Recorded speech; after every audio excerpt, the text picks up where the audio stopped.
With the impending launch of COSPAS-1, we moved into a final phase, testing a satellite's ability to receive distress beacon signals under actual space conditions. To accomplish this, ground station equipment had to be in place, as well as personnel to monitor the satellite data. In Canada, Ted King, no relation, was one of the first Mission Control Center operators to come on board in 1981. I was a pager at the time that this SARSAT project started up, and I was assigned to work specifically with the CMCC during the developmental and evaluation phase. That was physically located here at RCC Trenton. I stayed in that job once things got rolling until 1991. On June 30th, 1982, Cosmos 1383 was launched from Plesetsk, Russia. It would be the first COSPAS satellite to carry search and rescue instruments as part of its payload. Он выведен на круговую полярную орбиту с высотой 1000 километров и позволяет начинать проходить летные испытания всей системы, включая наземный комплекс и центры управления и всю остальную часть системы. В течение 70 дней шли с успехом летные испытания, определялись параметры системы. 2 months later, on September 1st, the Soviets declared it ready for D&E testing. Within days, this experiment would chalk up its first success. September 9th, 1982, a single-engine Cessna piloted by John Ziegelheim flew a search pattern over the Rocky Mountains in British Columbia, Canada. He and his 2 passengers were searching for an aircraft that had vanished more than 7 weeks before. A father at a church, his son went missing out there around Dease Lake, and so one of my students who goes to that church wanted to see if we could go out there with the father, and they hadn't found him in a week or so, and he thought, well, maybe if I just go see where he was flying, I might understand it better. So off we went. We got to Dease Lake, no problem, and then we went flying around, and it was time to return home.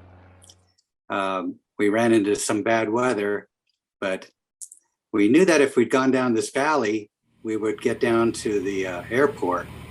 And unfortunately, we misread the map and made the right turn too early, and there was no end out of that canyon.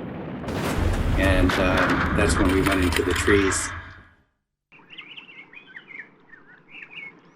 I had a broken leg. Gary had the broken ribs and wrist and nose. And the father was okay.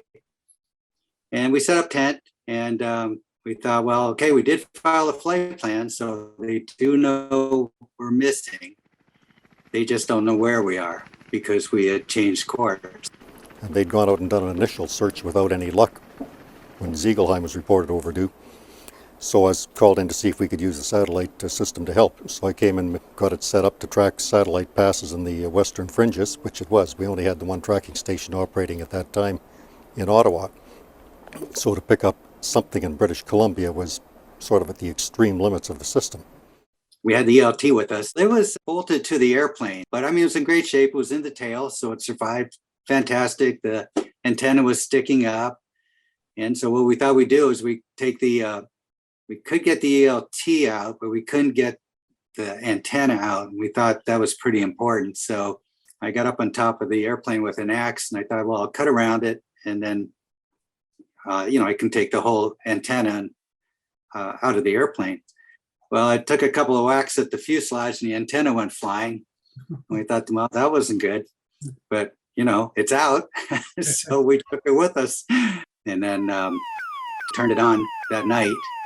So I came in, checked the satellite schedule. We had some prediction software which we used, took a look at what passes were suitable, made sure that the tracking station was scheduled to take those passes. Well, it wasn't a difficult task because we only had the Russian satellite at the time. But there were long gaps in between, but made sure everything was working, the communications and so on. And of course, when the pass occurred in the middle of the night, the data was automatically forwarded to RCC Victoria, and they reacted to it, I believe it was the next morning. Okay, guys, we've just been tasked by RCC to search for a aircraft in distress. That morning we got a hit. The satellite picked it up, and we proceeded out to the lat long they give us. And we're approximately about 10 miles away from the crash site. And we picked up a DLT, and then we circled around, and that's, I spotted the tent and the casualties. And that's when we made the decision that we're going in.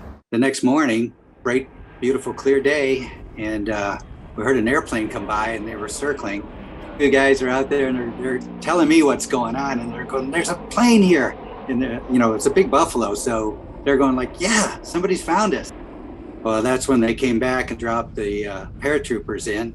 So we landed right by where the survivors were, and it was a matter of feet. We were right on target, both of us. There was 3 casualties. We had fractures of the lower limbs, broken ribs, facial lacerations, and shock. So they were in bad shape. If it wasn't for the COSPAS satellite, it would have took us maybe anywhere from 3 to 4 days, maybe a week to find the survivors. And if we had waited that long, the type of injuries they did have, there probably would have been some deaths. They wouldn't have made it. They evacuated us out of there with the helicopter and took us out to a waiting airplane in a hospital. And we made it home. And we still hadn't known how we got rescued until we got to the Air Force Base before the hospital. And somebody said, "Well, the satellite found you." We're like, "What satellite? There's no such thing. It's a radio beacon." And well, I don't know, something happened. So we didn't know the whole story until later. As it turned out, it was our good fortune that you turned the machine on that night and picked us up right away. And 40 years later, here I am, still alive.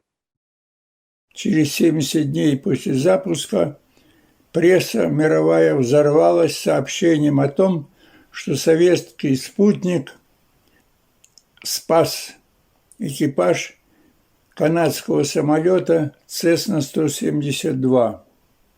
Это, конечно, окрылило всех тех, кто занимался разработкой системы COSPAS у нас, так как это означало, что сработало эффективно. Man, I'm glad those guys had the foresight to put together something like that.